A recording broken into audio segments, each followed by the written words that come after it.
mga ginikanan, mga higala, nga kaparehan ako, mga Bisaya. Ako si Cadet First Class Abellanosa, usa ka kadete diri sa PMA Class 2019. Diya ka mo karon sa PMA para isaulog ang Immaculate Night, which is event para sa mga first class ginisiya. Enjoy lang ta karon, mga ma'am, sir, lingaw-lingaw na tatanan.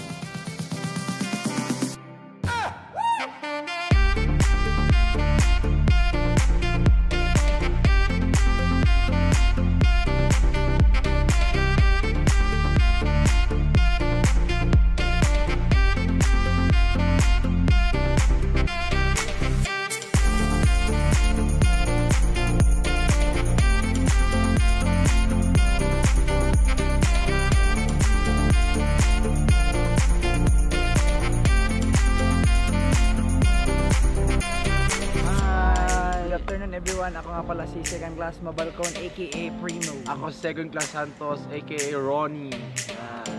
Welcome to Immaculate Night Show 2018.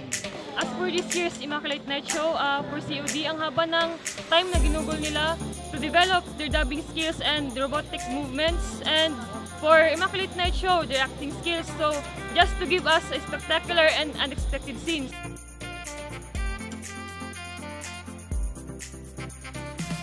The Immaculate Night is an avenue for us cadets to show the world that PMA doesn't only enhance our physical attributes, how versatile we are, that we are not only about academics and physical activities, but for other extracurricular activities as well.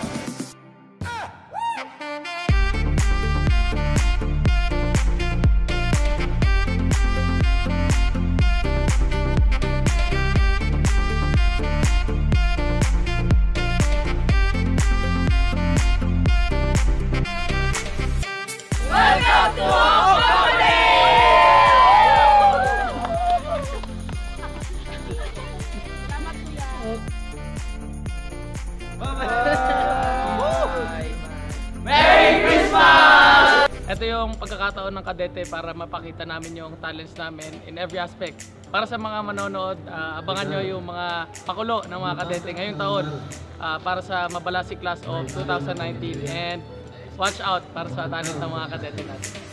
Yung Immaculate Night Club, masaya. Isa to sa mga pinaka-enjoyable na Immaculate Night. So, na-appreciate talaga namin yung ginawa ng mga underclass. Tsaka, thumbs up talaga para sa, talaga, meaningful ng message ng show. At saka, na-appreciate namin yung effort nila.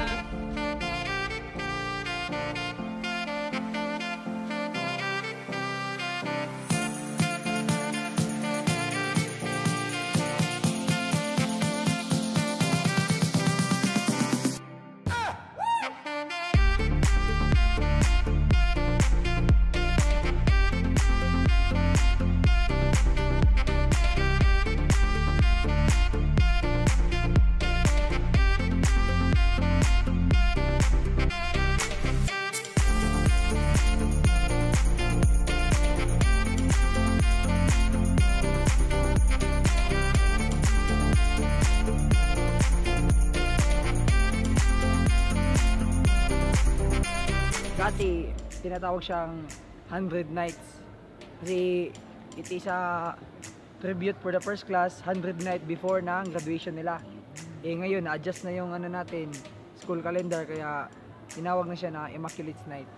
Ito bago to kasi underclass yung bumuo, yung nag-work para makapagbigay tribute sa mga first class.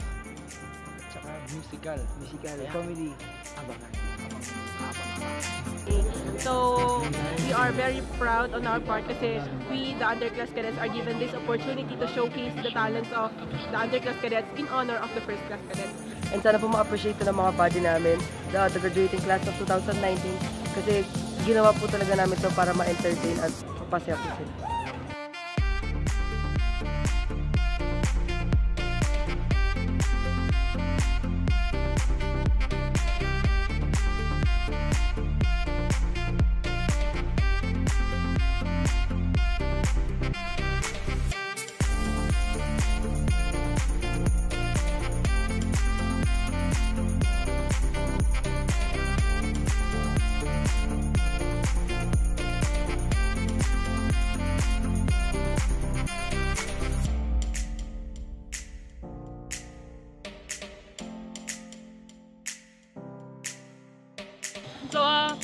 lahat po ng bumubuo ng Immaculate Night Show.